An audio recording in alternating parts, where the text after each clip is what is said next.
Hey, everybody. Welcome to the Prep Life Podcast. This is your founder and CEO of Glam Girl Bikini, Amy Anger. And today I'm joined by my fabulous co host, Lee Marie Hostetter. Hey, Lee, how's it going? Hi, good. Good. Yeah. So we were kind of looking over our last month's episodes, and it looks as if you guys really liked the ish they don't tell you about prep. So we're gonna do, since this is non-explicit, I can't say that word, but the poop they don't tell you about show day today. So I did Mm. want to I felt like I would be remiss if I didn't give a shout out to Lexi Mate from Pro Physique because she has given me the inspiration to do a series like this, and we came up with our own list. I think there's a lot of ish that can be, talked about that people that are in contest prep wouldn't expect as part of the whole process. Mhm. Sometimes we give people information as they're going through it just because if you knew all of it at once, sometimes you'd be like, "Whoa, what is this crazy sport?" But I think it's important to kind of just be transparent, talk about some of these experiences. They're not always the same. They vary show to show based on what type of show you're doing, where you're doing it, what the promoter is. But we're going to talk about some of the common type of weird things. Anything to add on that before we dive Yeah. into our list? No, I think it's good. Okay.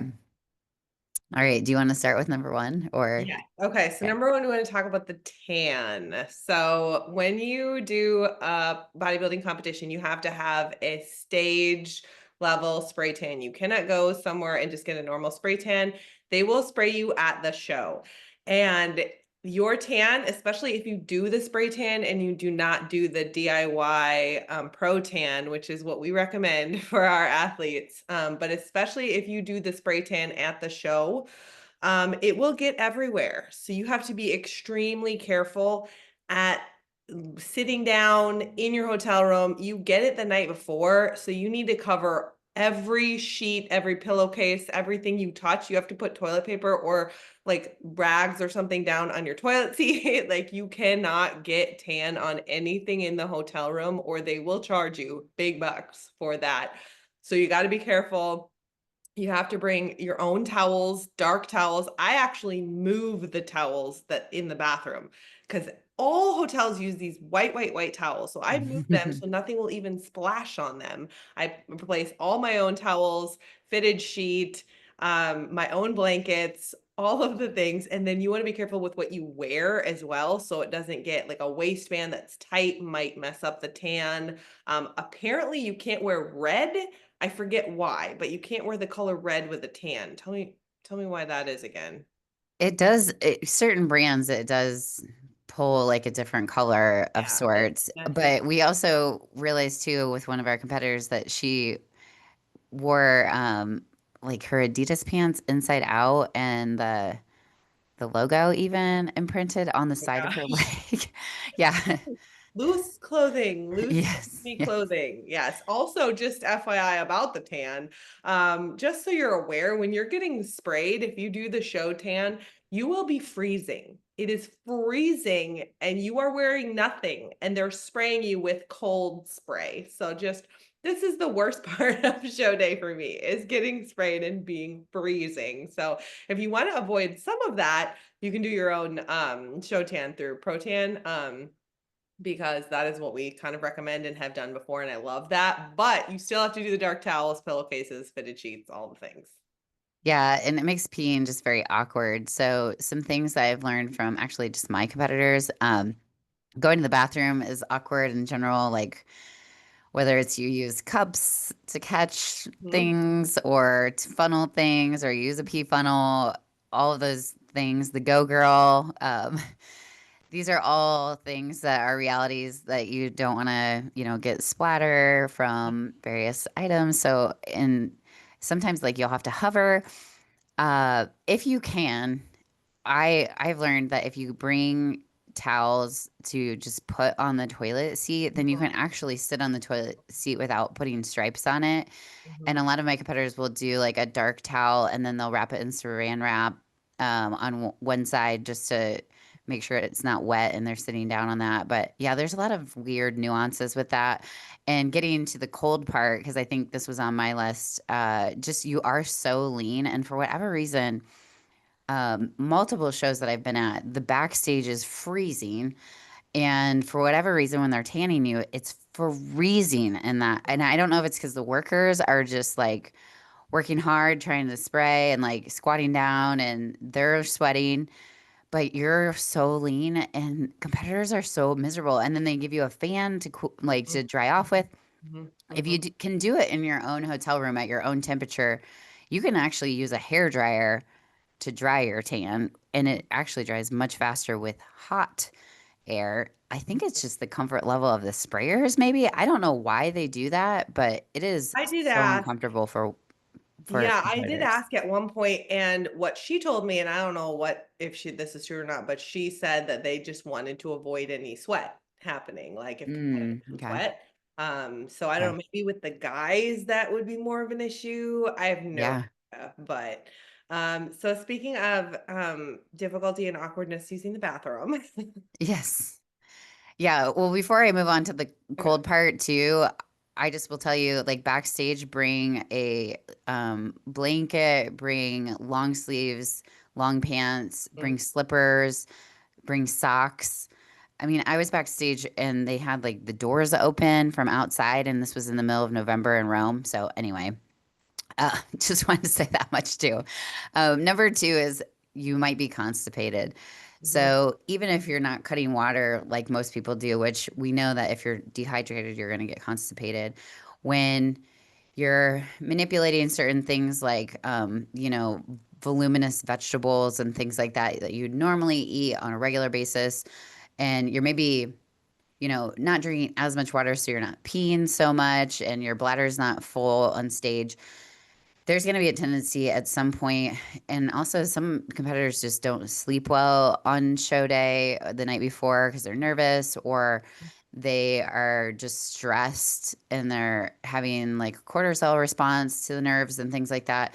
Those are all things that can factor into you not going to the bathroom. So just anticipate that.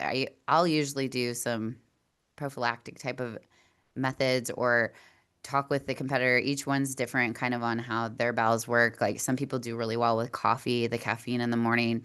mm, Some people do really well with a large dose of vitamin C the night before.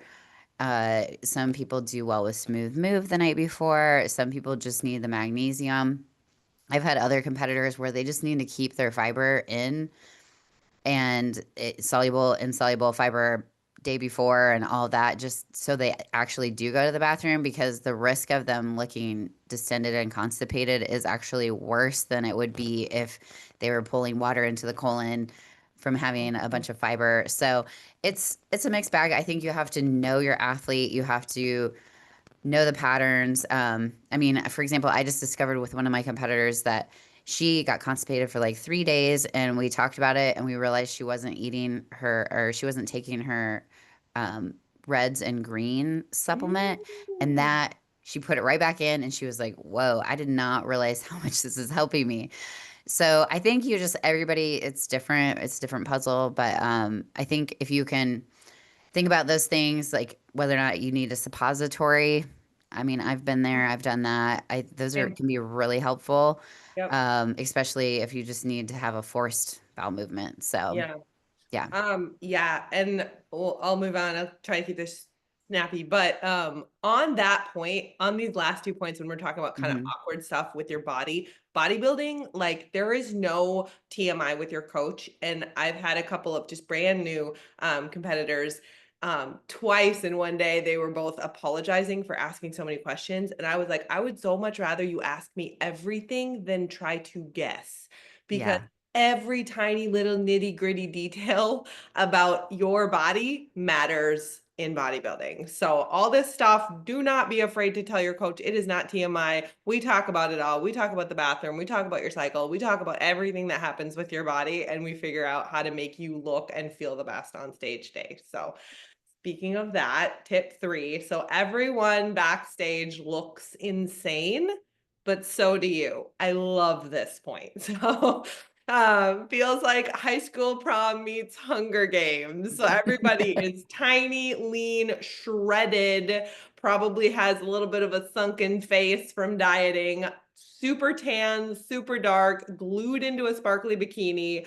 You are surrounded by women who are jacked and tiny and lean, and they're all in heels, and they are all low-key sizing you up just as much as you are sizing them up. So I've definitely been there where I didn't feel like my best, or I looked at other people I thought they felt better. Comparison backstage is never going to help you. It is not a good thing. Once you get up on stage and pose, it's all different. It's a different playing field. It doesn't matter if you think everyone looks better than you. I remember my last show at Nationals. I was looking at this one girl the whole time thinking she looked insane, and I actually beat her on stage. And so it could have gone either way. I'm not saying I was better than her, but like, you don't know. Only the Yeah. judges know.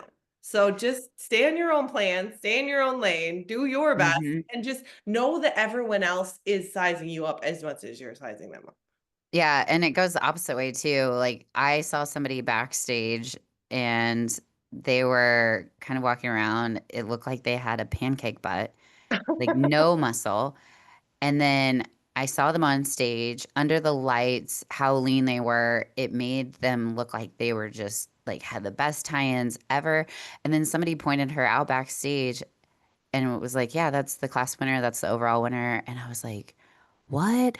I'm like, that doesn't even look like what she looked like on stage. It's so crazy how a good pose, if you're lean enough and you don't have any muscles, sometimes you can really look like you have a lot of muscle. It's just, you never Yep. know backstage. So there's those creepers in there, or not creepers, but I guess like the wild cards that you just don't expect. But anyway, number 4 is that your feet will hate you.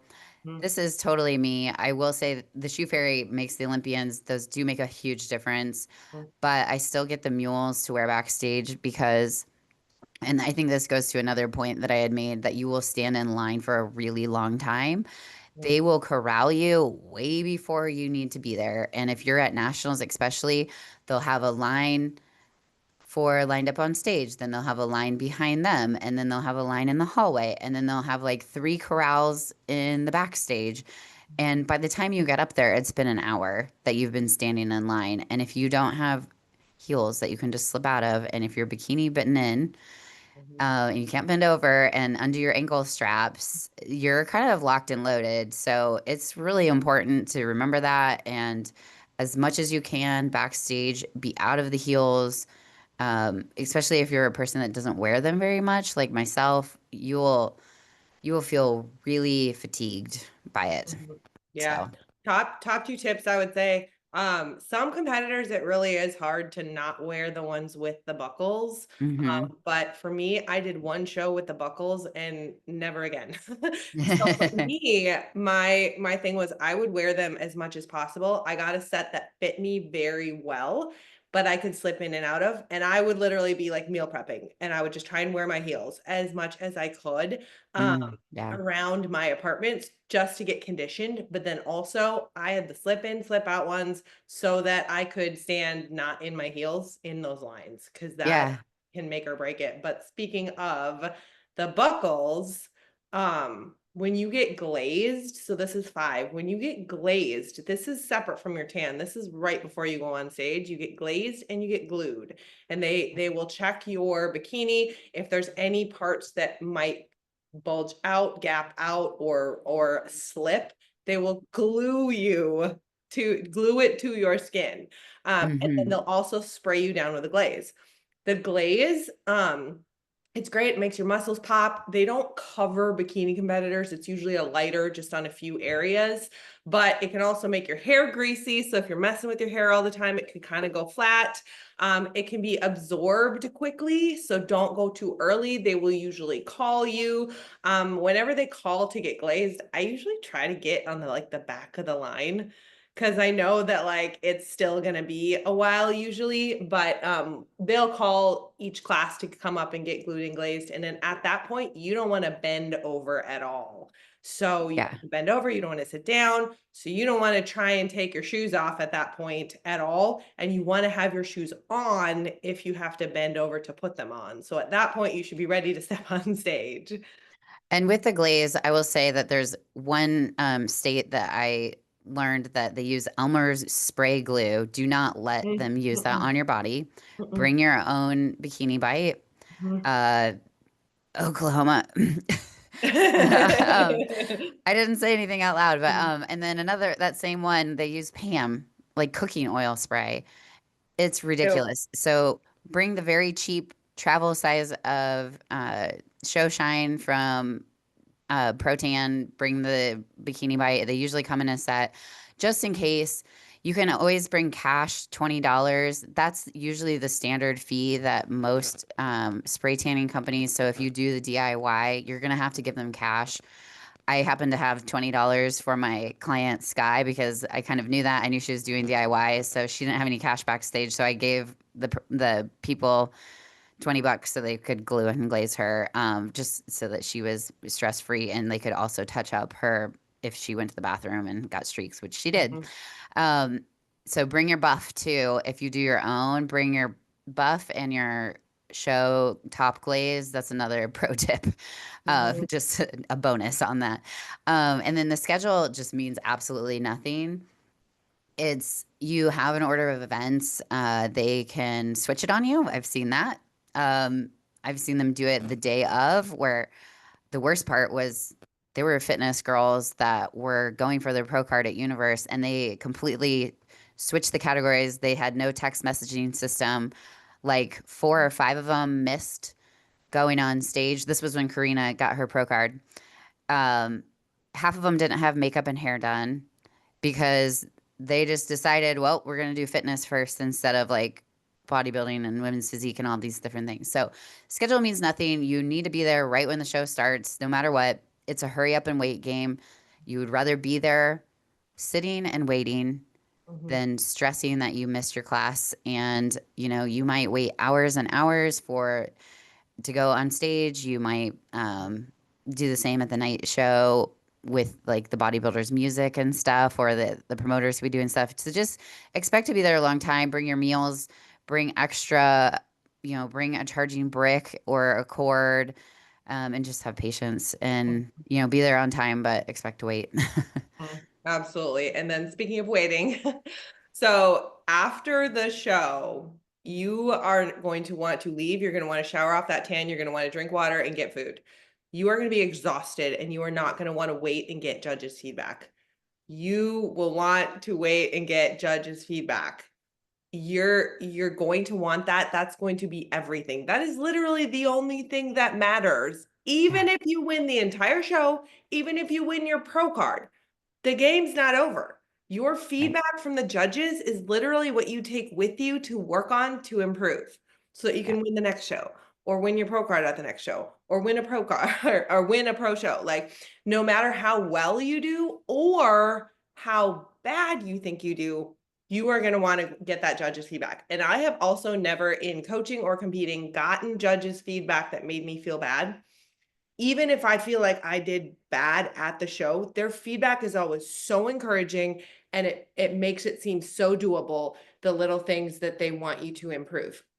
They are so good at their jobs and they want you to succeed and they're so positive. So like even if you feel like you bombed your presentation or you didn't do good or whatever, still go get that judge's feedback because they're going to make you feel so much better and make you feel like you just have to do these few things to go on. But also, if you're not sure about what you're going to do next, getting that judge's feedback could like tell is going to tell you what you're going to need to do next. If they're going to tell you, hey, you need more muscle overall, or you need bigger glutes, or you need this or that, you're going to want to think about going into an improvement season and you're going to want to talk to your coach about that. That could change your entire plan, change your budget, all that stuff. If they give you, hey, we just need you to come in more conditioned, we need more lines, we need this, or work on your posing, this or this, those are things that you can fix and do another show.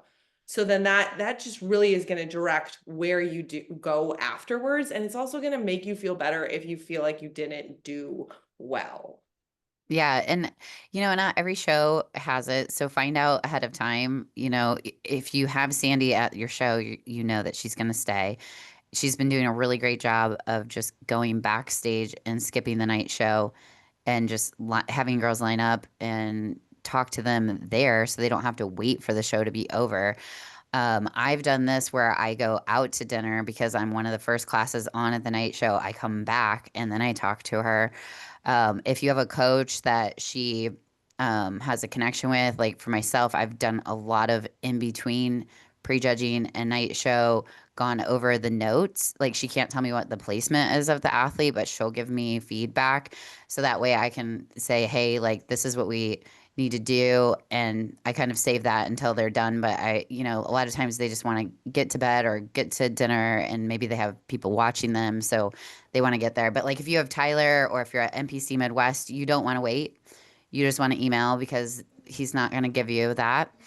And then know that on the back end, it's super late. And sometimes you'll be done at midnight.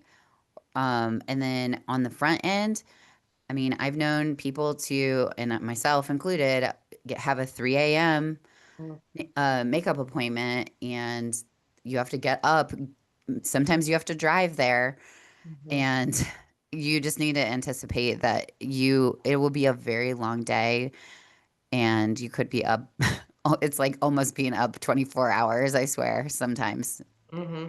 I remember this is important too. Try not to stress when things happen. Like when something happens, just try and immediately start thinking of a solution or text your coach, but don't stress. I had to get up, I think it was at a Ben Weeder, and I had a makeup appointment at 3:30 and I got to the hotel room and on their end, they had like two people ahead of me. And I ended up sitting in the hotel room for like an hour or 45 minutes or something. I Oof. was able to like sit in a chair and I think I actually dozed off. So it was great.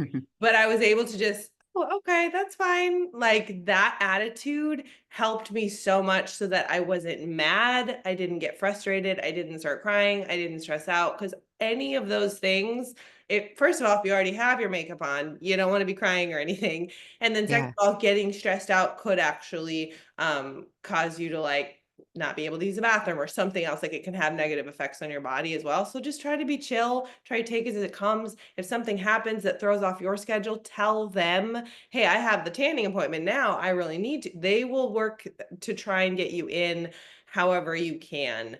But just Yeah. if it happens, don't try not to stress. And I've done this where I'll do a 3:30 makeup appointment and then I'll just lay on my back like a zombie, like a coffin, and just get a couple more hours of sleep. But yeah, don't think you're gonna be just like chill on show day and be able to sleep in. It's very highly unlikely. That's actually a good thing that I do. And then our next point is in the in between time between prejudging and finals. So it's kind of an awkward in between time. What I Hmm. would say, I would try not to plan to do things with people. I would say plan to just go up to your room, your hotel room, lay down, Yeah. chill, try to think about something else. Don't Or try sleep. to try to sleep. We Try to, can. if you can't sleep because you're too up or whatever, put on Hmm. a show, zone out, think about something else. Because it's too much time to stay ready, but it's too little time to go out and do something and come back and feel ready. So just try and zone out and like relax, get out of your suit if you can, take off whatever you need to, don't worry about stuff, and then just give yourself enough time to get ready again for finals. Yeah, it's pretty awkward too, like when you're with people that have come to support you because they kind of want to like eat lunch or, do some activities, and you kind of feel this weird like pull on both sides where you feel pressure to like entertain them. But sometimes you just have to act like a diva within that 24 hours because you can't really be outside. Like, what if it rains, your hair, your makeup, your tan gets messed up? Or if it's really hot outside and you start sweating and make streaks and stuff like that. So for just that one day, I just really suggest you got to be a little bit selfish and just kind of treat yourself like a princess. That's what it comes down Mhm, to. And then mhm. I know you have some really good ones too that you added to this list that I love because I am too also an advocate of just like meeting people and networking within the industry because we're such a tight knit, like tiny circle.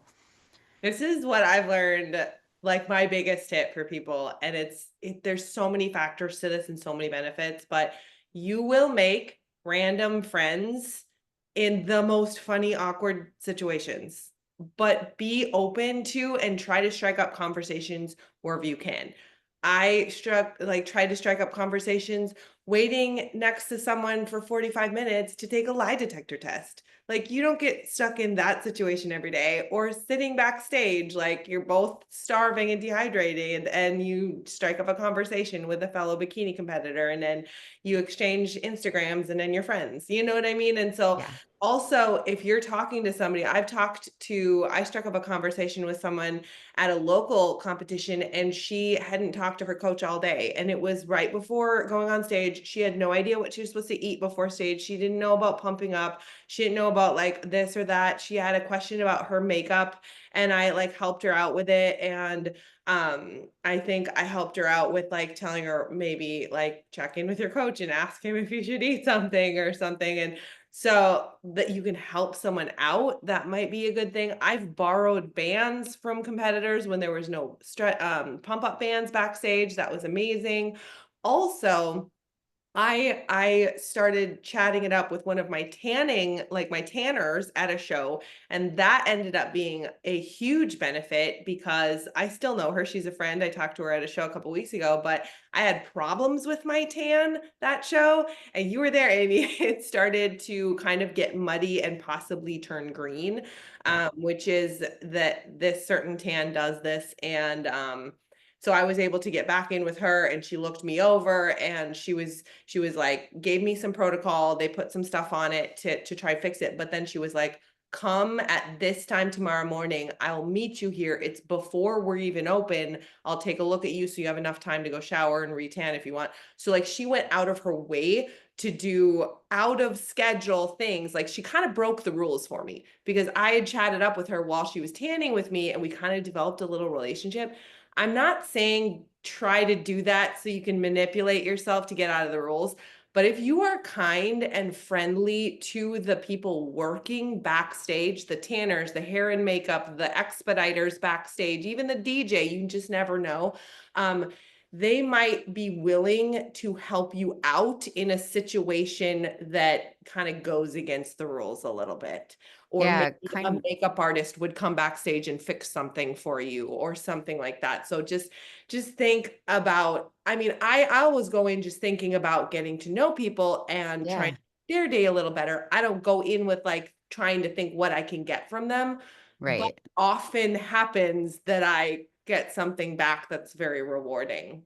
Yeah, what I hear you saying is it's not a transactional thing at all. It's just building a rapport, building a relationship. And, if you're in this sport long term, you're going to see these people every single weekend. You need to, like, this is our people, this is people that are doing the same thing that we love and building that camaraderie and treating everybody with kindness because on show day, the expediters are stressed. I've seen expediters cry because a competitor was mean to them. No one deserves that, and everyone deserves kindness. And it comes back to you tenfold. Any kindness that you can share. There's been so many times that I've tried to just like help a competitor with posing, and they've asked me, and I'm like, absolutely, and if they're by themselves, like we always invite them over to our blanket or our area with Glam Girl. And I mean, I just met with one of my friends that I met in Arizona at a show. I asked her to tie my suit and we got to talking about the podcast. She was listening and like I just invited her over to my house the other weekend in Phoenix, and we've stayed connected. And you never know, like, just helping somebody out with that, like that little thing, you could create like a connection and a lifelong friend and a relationship. And I've just done that over the years where it's so nice to meet like-minded people and things like that. So with that, are we through our list or did you have anything else Nope, to add? that was the last one. Leave Okay. a comment if you guys have things we didn't talk about on show day that you discovered. I know there's so many weird nuances, but we'll stop there. If you like this episode, please feel free to, tag us on your story on Instagram. We would love to hear from you that you listen to it. You can find us at Prep Life Podcast or at Glam Girl Bikini. And if you feel it in your heart to pay it forward to other people that might be interested in something like this, especially those newbies that have never done a show, these little weird quirks are always good for them to know. So when you leave us a rating or review, that just helps other people find the podcast that need to hear this kind of information. So please pay it forward. And then if you would like to apply for coaching with Lee Marie or myself, you can go to glamgirlbikini.com and hit the get started button. Thanks for listening, guys.